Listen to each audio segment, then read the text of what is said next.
Hello friends, તો સ્વાગત છે આપ સૌનું મારી ચેનલ પર। તો મિત્રો, આ છે પેપર ધોરણ 12। કયું પેપર? તો બાયોલોજી। ઓકે, બાયોલોજીનું પેપર છે 2024નું। તો આમાં હું તમામ તમને MCQનું સોલ્યુશન બતાવીશ અને પેપરનું સોલ્યુશન બતાવીશ। તો મિત્રો, આજે આપણને આપેલું છે પ્રથમ સવાલ કે ઇન્ટરફેરનો સ્ત્રાવ એ કયા પ્રકારનો અંતરાય છે? તો શું આવશે? કોષરસીય અંતરાય। ઓકે, કોષરસીય અંતરાય। આગળ જોઈએ તો બીજો સવાલ, નીચે આપેલા કોલમ 1 અને કોલમ 2ના યોગ્ય રીતે જોડકા જોડો। તો મિત્રો, આજે આપેલું છે એસ્પરજીલસ નાઇઝર, બરાબર? એ શામાં આવશે? તો એ સાઇટ્રિક એસિડમાં આવશે। પછી એસિટો બેક્ટર એસિટી, તો એમાં આવશે એસિટિક એસિડ આવશે, બરાબર?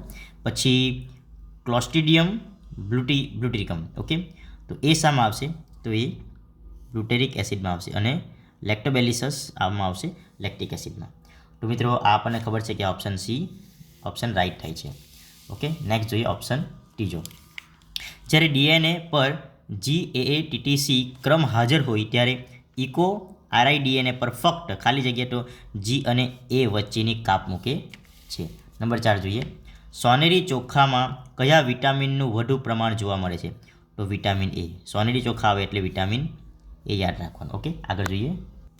ઓકે, નેક્સ્ટ ફરીથી એ પણ એવું છે કોલમ, તો લાઇકેન મિત્રો આવશે આ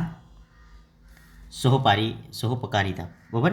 પછી એબિંગ, કાચબો અને બકરી, મિત્રો એ આવશે આ સ્પર્ધા, બરાબર? પછી સમુદ્ર ફૂલ અને ક્લોવન માછલી એ આવશે સહભોગિતા, અને આ માનવ આવશે પરોપજીવન, બરાબર? તો એના માટે આન્સર આવશે ઓપ્શન એ, એકદમ પરફેક્ટ રાઈટ આન્સર છે।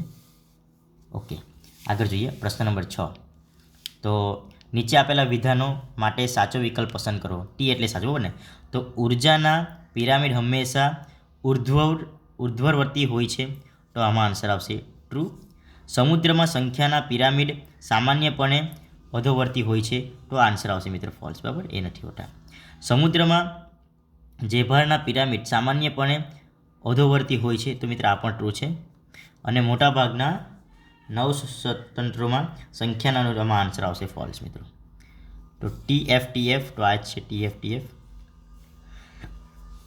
ઓકે, પ્રશ્ન નંબર 7 જોઈએ કે એમેઝોન વર્ષા વનની જૈવ વિવિધતાના નુકસાનની માટેનું મનુષ્ય કારણ કયું છે? તો આ આવશે વસવાટી નુકસાન અને અવખંડન, બરાબર? આગળ જોઈએ તો મિત્રો, આ જે આકૃતિ આપેલી છે, આપેલ આકૃતિમાં બીજાણુ જનન દર્શાવે છે, તેમાં ડિટેશન, તો મિત્રો આમાં આ 2 N અને N આવશે। ઓકે, ઓપ્શન 9માં એકદમ ઇઝી છે આપણા માટે સવાલ કે કઈ ગ્રંથિનો સ્ત્રાવ મૈથુન સમયે શિશ્નના સ્નિગ્ધ થવામાં મદદ કરે છે? તો આ બલ્બો યુરેથ્રિયલ ગ્રંથિ। પછી LGN20 એ શું છે? તો અંતઃસ્ત્રાવ મુક્ત કરતા UID, બરાબર? નેક્સ્ટ, નિમ્ન દર્શિત સંસ્કરણ શું દર્શાવે છે? તો કેપિટલ T અને સ્મોલ t એટલે આવશે કસોટી સંકરણ। ઓકે, આગળ જોઈએ। ઓકે, માનવ શુક્રકોષના બેવડી કંટુલમીય રચના ધરાવતા DNAની લંબાઈ આશરે કેટલા હોય? 1.1 mm, બરાબર? નેક્સ્ટ શું આપેલું છે? તો નિએન્ડરથલ માનવની મગજની ક્ષમતા જણાવો, તો શું આવશે? 1400 cc। ઓકે, નેક્સ્ટ નંબર 14માં જોઈએ, આ નીચે આપેલું રાસાયણિક બંધારણ કયા ઔષધનું છે? તો મોર્ફિનનું છે, બરાબર ને? ઓકે, નેક્સ્ટ છે નંબર 15। આમાં જે આપેલું છે કે આ જે 2 વિધાન છે તેમાં વિધાન A અને કારણ R બંને સાચા છે, કારણ R એ વિધાન એની સાચી સમજૂતી આપે છે। ઓકે, આગળ જોઈએ।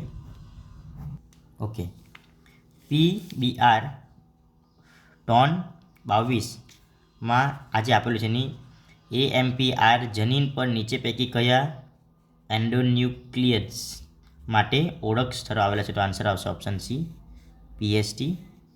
ઓકે, પ્રશ્ન નંબર 17માં આન્સર આવશે મૂળ, બરાબર? કે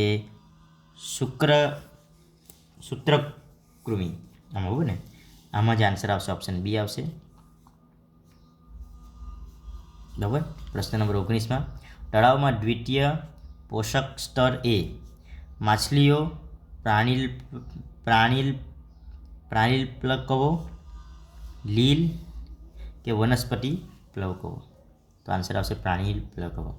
નીચે આપેલા પૈકી કયું શ્વસન સ્થાન સંરક્ષણ સમાવેશ નથી? તો પ્રાણી ઉદ્યાનનો. બરાબર ને, પ્રાણી ઉદ્યાન આવશે. ઓકે, નેક્સ્ટ જોઈએ 21. જળકુંભી અને જલીય લીલમાં પરાગ નયન માટે જવાબદાર પરાગવાહિકા જણાવો. તો શું આવશે? કટિકો અને પવન. નંબર 12. ગર્ભાધાનના સુધીમાં કરવામાં આવેલ એમટીપી વધુ સુરક્ષિત માન્ય ગણાય. તો 12 અઠવાડિયે. બરાબર, 12 અઠવાડિયે જવાબમાં આવશે. આગળ જોઈએ કે નીચેમાં આપેલ રેખાંકૃત, આ તમે જોતા ખબર પડશે કે લિંગી પ્રભાવી લક્ષણો. બરાબર, આમાં આન્સર આપશે ટોનજેમિક. ઓકે, આગળ જોઈએ. આમાં ખાલી જગ્યા વૈજ્ઞાનિક મોટી વિકૃતિ માટે એક પગલાંને સેલ સ્ટેશન તરીકે બતાવ્યું તો હ્યુગો ડી વ્રીઝ. ઓકે, કઈ ફૂગ માઇક્રોરાઇઝા રચે છે? તો જવાબ આવશે ગ્લોમસ. પછી આમાં આન્સર આવશે ઠંડો ઇથેનોલ. શું આવશે? ઠંડો ઇથેનોલ. આમાં આવશે ડાઈસલ્ફાઇડ બંધ. શું આવશે?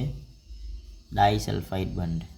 પછી પ્રશ્ન નંબર 29માં આવશે 85. બરાબર ને, આના માટે દાખલો ગણવા પડશે, પણ હું તમને ડાયરેક્ટ જવાબ મુકાવું છું. ઓકે, કરાવું છું. ઓકે, પ્રાસંગિક સૌર વિકરણમાં પ્રકાશ સંશ્લેષણ સક્રિય વિકરણ. તો શું આન્સર આવશે? 50% જે સંખ્યા હોય ને 50% વધારે. નીચે આપેલ પૈકી કયા પ્રકૃતિવાદી જાતિ વિસ્તાર સંબંધ સ્થપાય છે? તો એન્કલર્સ અને હોમબોલ્ટ. આવૃત્તિ બીજાધારીમાં આન્સર આવશે આ પરાગશયને દૂર કરવામાં આવે છે. નેક્સ્ટ ICSI આન્સર આવશે. આગળ જોઈએ પ્રશ્ન નંબર 34માં આવશે tRNA. ઓકે, આરએનએ પોલિમરેઝ કયા આરએનએ પ્રત્યેક જવાબદાર છે? તો tRNA આવશે. આમાં આવશે 4%. આમાં આવશે સાયક્લોપોરિન. બરાબર. પછી પ્રશ્ન નંબર 37માં સોનું અને ટંગસ્ટન આવશે. શું આવશે? સોનું અને ટંગસ્ટન. આગળ જોઈએ પ્રશ્ન નંબર 38માં આવશે એમ્ફિએસીમાં સેમ. બરાબર. પ્રશ્ન નંબર 39માં આવશે વિસ્તારિત. ઓકે, આગળ જોઈએ કે મૃત અવશેષીય ખાલી જગ્યા આહાર શૃંખલા ખાલી જગ્યાએ શું થાય છે? મૃત કાર્બનિક દ્રવ્યો. નીચે આપેલા પૈકી કયા ફળના નિર્માણના પુષ્પાસન પણ ફળો આપે છે? તો સ્ટ્રોબેરી. શું આવશે? સ્ટ્રોબેરી. પુરુષ નસબંધી કયા અંગના નાના ભાગને દૂર કરવામાં આવે છે? તો શુક્રાવહિની. એ તો એકદમ ઇઝી છે. બરાબર ને. ઓકે, કેટલા વર્ષ અગાઉ હિમયુગ દરમિયાન આધુનિક હોમોસેપિયન્સ પ્રગટ થયા? તો 75,000 થી 10,000 વર્ષ. બરાબર. કેટલાક બેક્ટેરિયા બીટી વિષયના સ્ફટિકો પેદા કરે છે, પરંતુ બેક્ટેરિયા સ્વયંને મારતા નથી, તો વિષય નિષ્ક્રિય હોય. બરાબર. ઓકે મિત્ર, આગળ જોઈ લઈએ. લઘુ બીજાણુધાની તેનું દિવાલનું કયું સ્તર વિકસિત પરાગરજને પોષણ પૂરું પાડે છે? તો શું આવશે? પોષક સ્તર આવશે. અહીંયા શું આવશે? પોષક સ્તર. અહીંયા રડ છે પહેલાંથી. નેક્સ્ટ, કયા અંતઃસ્ત્રાવને વધુ માત્રાની સ્ત્રીખંડમાં પોતાની ક્રિયા થાય છે? તો આ બ્લુટિનિંગ આવશે. બરાબર ને.